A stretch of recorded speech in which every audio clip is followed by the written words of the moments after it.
मेरे प्रिय दर्शकों नमस्कार। प्रिय दर्शकों, ऋषि ज्योतिष में मैं आपका दिल से स्वागत करता हूं और आपको बहुत धन्यवाद देना चाहता हूं कि आप मेरे वीडियो बड़ी उत्सुकता से देख रहे हैं। आशा करता हूं आगे भी देखते रहेंगे।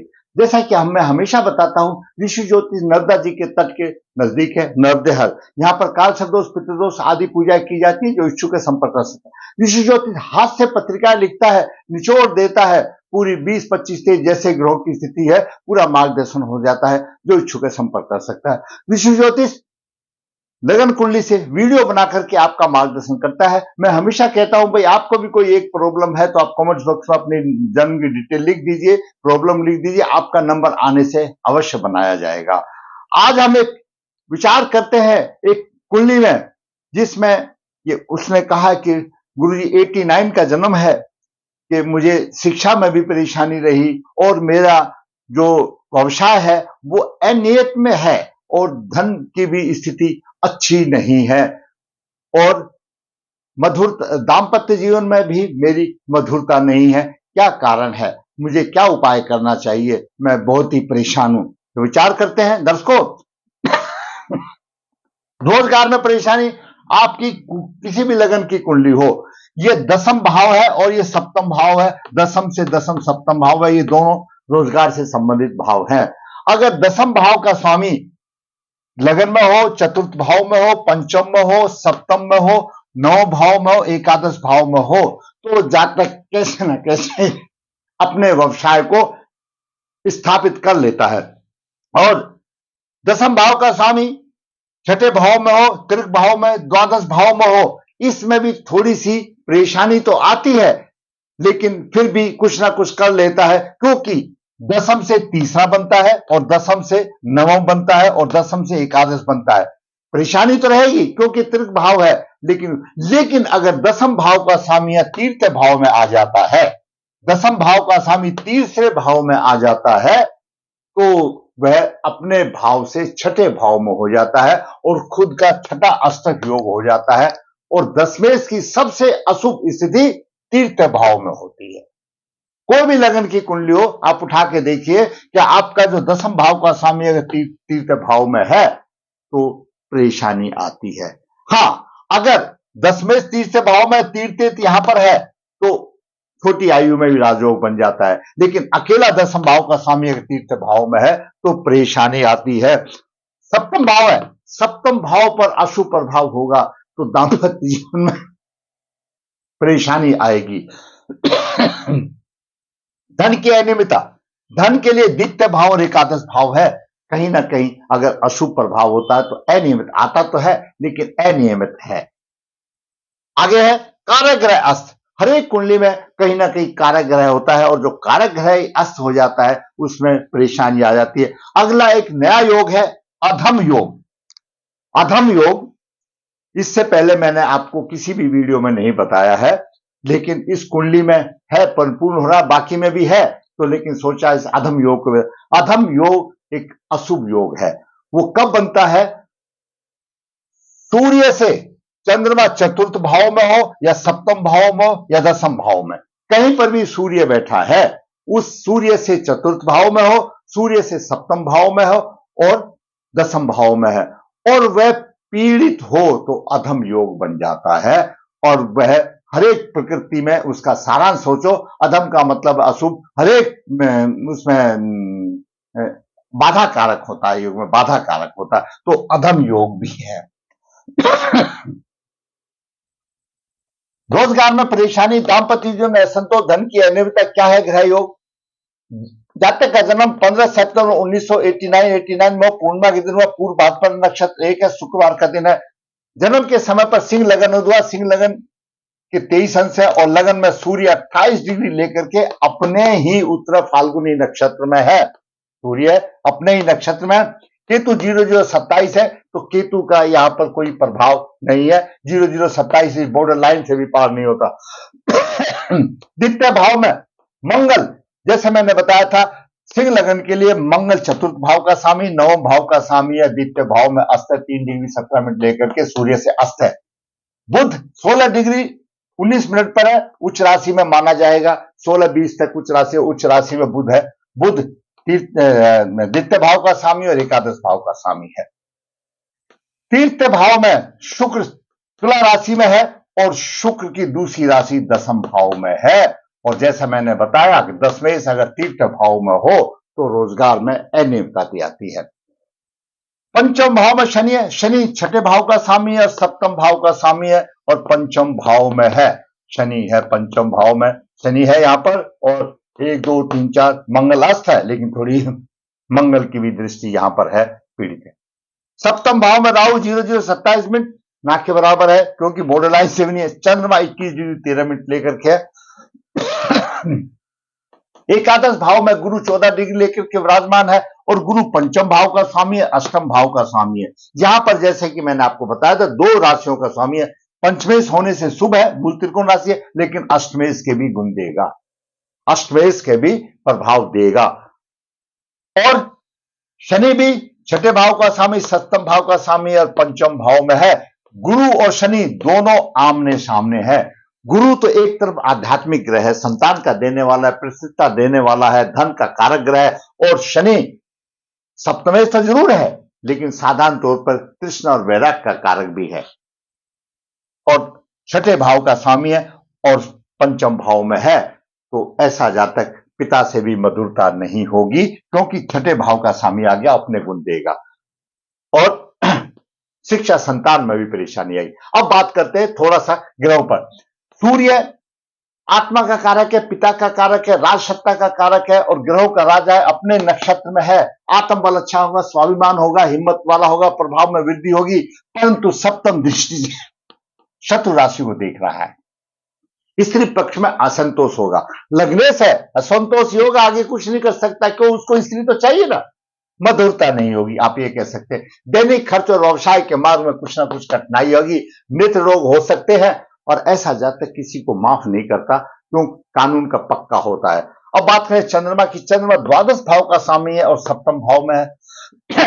स्वयं की पत्नी से मधुरता नहीं, रोगी भी होगी, मानसिक उसका जो उग्र स्वभाव भी उग्र होगा। दैनिक कार्य व्यवसाय में परेशानी रहती है और जातक समझौता करके रहता है। मंगल की बात करें तो मंगल चतुर्थ भाव का स्वामी, 9 भाव का स्वामी अस्त हो, भाग्य अस्त हो गया। शुक्र भाव का स्वामी अस्त हो गया तो सुख कहां से मिलेंगे, भाग्य भी अस्त हो गया। बुध की बात करें, बुध द्वितीय भाव का स्वामी है और एकादश भाव में, द्वितीय भाव में उच्च राशि में है। धन और कुटुंब का सुख तो मिलता है, वाकुपट्टी होगा, बातचीत ज्यादा करने वाला होगा, बुद्धिजीवी होगा, परंतु अष्टम भाव को देख रहा है। यहां पर जीवन में संकट और मित्रों से धोखा मिलता है ऐसा ले। और शनि की भी दसम दृष्टि है, मंगल भी साथ में है तो उसको धन और कुटुंब के बारे में परेशानी आएगी, परेशानी आती है और मंगल भी प्रभावित हो रहा है यहाँ पर, शनि से भी प्रभावित। अब बात करते हैं शुक्र की। शुक्र जैसे मैंने बताया कि आपको पराक्रमी तो बना रहा है, लेकिन तीर्थ भाव में एक्चुअली शुक्र शुभ ग्रह है। तीर्थ भाव में अच्छा पराक्रम देने वाले पाप ग्रह माने जाते हैं, जैसे शनि हो गया, राहु हो गया, सूर्य हो गया। अभी स्वयं तो शुक्र तो देवराज गुरु है, शुक्र भी ब्राह्मण है, गुरु भी ब्राह्मण है, उनको देखा जाए तो क्या प्रभाव देगा, लेकिन अपनी राशि में है, थोड़ा बहुत जैसा प्रभाव देगा इस सिद्धांत के मुताबिक। साहसी होगा, भाई बहन का सुख और पुरुषार्थ से, अपनी मेहनत से भाग्य को चमकाने की कोशिश करेगा। भाग्य साथ नहीं दे रहा क्योंकि भाग्य तो मंगल है, अस्त हो गया। और दशमेश जब अपने भाव से छठे स्थान में है तो उसका व्यवसाय में अस्थिरता रहेगी, सफाई नहीं रहेगा और ये सबसे अशुभ स्थिति आती है दसम भाव की। इसमें आपकी कुंडली कोई भी होने दो, दसम भाव का स्वामी तीर्थ होने दो तो अपने भाव से छठा अष्टक योग बनाता है, अशुभ बनता है, उसका व्यवसाय स्थापित नहीं हो सकता। अब बात करते हैं शनि की तरफ को। शनि छठे भाव का स्वामी, सप्तम भाव का स्वामी और पंचम भाव में शिक्षा पूरी नहीं हो पाती, परंतु गुरु देख रहा है अपनी राशि को और गुरु भी अष्टमेश है तो जैसे तैसे उसको संघर्ष करके, विक्रमबाजी करके उसको त्रुटिपूर्ण शिक्षा मिलती है, संतान में भी परेशानी आती है और अधिक परिश्रम करना पड़ता है। शनि यहां से तीसरी दृष्टि से अपनी राशि को देख रहा है, शनि अपनी राशि को देख रहा है। देखिए अपना प्रभाव नहीं छोड़ रहा, फिर भी यहां पर मधुरता कम दे, असंतोष रहेगा, रोजगार में भी असंतोष रहेगा क्योंकि छठे भाव के भी है और मूल त्रिकोण राशि है, होगा लेकिन उसको परेशानी बात वाली बात रहेगी। ऐसा नहीं है कि नहीं हुआ कि मूल त्रिकोण राशि अपने देख रहा, लेकिन यहीं पर शनि चंद्रमा को भी देख रहा है। जैसे मैंने बताया, सूर्य से सप्तम या सूर्य से चतुर्थ या सूर्य से दसम चंद्रमा हो और पीड़ित हो, चंद्रमा यहां से पीड़ित से अधम योग बन गया, यहां पर और बीमारी आ गई, अधम योग आ गई, तो किसी भी कार्य में तरक्की नहीं, हर एक काम में रुकावटें आएगी, अशुभ योग बात बात बन जाती है, असफल रहते हैं। कुटुंब दसम यहां पर आमदनी के भाव को देख रहा है, आमदनी के भाव को देख रहा है, तो उसमें थोड़ा बहुत दे रहा है, लेकिन दसम दृष्टि से यहां पर देख रहा है, मंगल भी है, सस्टेस होने के नाते परेशानी दे रहा है, सस्टेस होने के नाते परेशानी दे रहा है। दूसरी तरफ गुरु भी एकादश भाव में अच्छा देता है, वरदान माना जाता है गुरु भी एकादश भाव में, धन के भाव में, और पंचमेश है, लेकिन अष्टमेश भी होने के साथ साथ धन की अनियमितता रह जाएगी, अनियमितता होगी और परेशानी होगी। और सप्तम और नौ दृष्टि से यहां पर देख रहा है शनि अष्टमेश होने के नाते, तो वह भी रोजगार में परेशानी देगा, दैनिक रोजगार में परेशानी देगा और त्रुटिपूर्ण रहेगा शनि और गुरु के आमने सामने होने से। परंतु ऐसा जातक धार्मिक प्रवृत्ति का होता है, धार्मिक प्रवृत्ति का होता है, दैनिक रोजगार में परेशानी तो देगा, लेकिन प्रवृत्ति उसकी धार्मिक होती है, कि गुरु एक धार्मिक ग्रह है। तो ये स्थिति रही। दसवें तीर्थ भाव में है, अगर दसवें पहला भाव, चौथा भाव, पंचम, सातवां, नवम, दसवां, 11 भाव में हो तो, और दूसरे भाव में भी हो तो कैसे न कैसे बना लेता है, लेकिन दसमेश की स्थिति तीसरे भाव में है, व्यवसाय अनियमित हो गया। सप्तम भाव पर राहु चंद्रमा, सप्तम भाव पर राहु और चंद्रमा का प्रभाव है, शनि का भी शुभ प्रभाव है, गुरु का भी। शनि अपनी राशि में प्रभाव शुभ दे रहा है, क्यों? छठे भाव का स्वामी है, तलाक नहीं होगा, नहीं होगा, लेकिन एक मधुरता कम रहेगी, नोक जोक रहेगी, समझौता लेकर के उसको चलना पड़ रहा है। सप्तम शनि छठे भाव का स्वामी, मधुरता नहीं, भाग्य का सुख नहीं, भाग्य अस्त हो गया, भाग्य का सुख नहीं। गुरु भी अष्टमेश है, शनि भी छठे भाव का स्वामी, दोनों ही है, तो दोनों ही मिश्रित प्रभाव देने वाले हैं, ये समस्या रही। और ऊपर से अधम योग आ गया, जैसा कि मैंने बताया, सूर्य से सप्तम में चंद्रमा हो, सूर्य से चतुर्थ में हो, सूर्य से दसम में हो, और वह चंद्रमा पीड़ित हो, अधम योग हो जाता है। तो सूर्य राजा है और चंद्रमा रानी है, जो राज है, जब वो पीड़ित हो गया तो राजयोग कैसा, ये उसके जातक में परेशानी रही। तो सप्तम भाव भी व्यवसाय रोजगार का भी है, जीवन साथी का भी है, जहां पर मधुरता गायब हो गई, दैनिक रोजगार में परेशानी आ गई। और सप्तम और दसम भाव का स्वामी अपने से छठा अष्टक योग बना रहा है, यहां पर परेशानी आ गई, दाम्पत्य जीवन मध्यता है, रोजगार में परेशानी आ गई, धन की अनियमितता आ गई, आता है अनियमितता आ गई। और शनि की महादशा चल रही है, बुध की 23 तक थी और अभी बुध की दशा आ गई है, बुध पर भी शनि का प्रभाव है, ये छठे भाव का है, तो कहीं ना कहीं परेशानी देगा। तो मैंने आज आपको 89 का बालक है, 11 और 35 साल की आयु है, और उसने कहा पंडित जी मुझे क्या करना चाहिए। अब विचार करते हैं उसको क्या उपाय करना चाहिए। ये तो ग्रह दोष है, मैंने बता दिया। देखो, चंद्रमा शनि से पीड़ित है, चंद्रमा शनि की शांति करानी चाहिए। सूर्य अपने आप में बलवान है, यहां पर सूर्य किसी भी ग्रह से नहीं है, अकेला लेकर के वो चल रहा है। और मंगल शनि की, इसकी भी शांति करानी चाहिए, इसकी भी शांति करानी चाहिए, मंगल शनि की शांति करानी चाहिए। शांति कराने के बाद, मंगल अस्त है, भाग्य स्वामी अस्त है, मंगल अस्त हुआ तो हुआ क्यों? एक साधारण बात है, मंगल अस्त क्यों हुआ?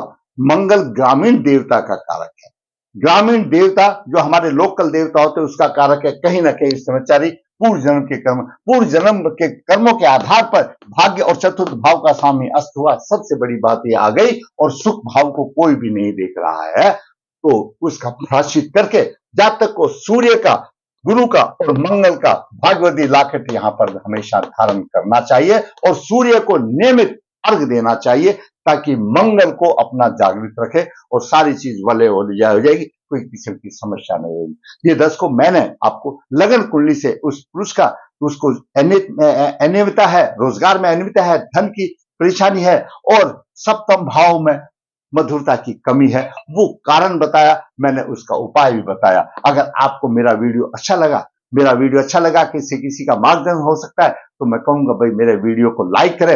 आपको अच्छा लगता है तो भाई लाइक कीजिए, और आपके कमेंट्स मेरे लिए बहुत मूल्यवान होते हैं। आप कमेंट्स लिख दीजिए, अच्छा लगा इतना लिख दीजिए, हाँ पंडित जी, गुरु जी अच्छा लगा है, बढ़िया है। खराब लिखा तो खराब लिख दीजिए, क्यों खराब लिखा है वो भी कारण लिख दीजिए, ताकि मेरा भी मार्गदर्शन होगा।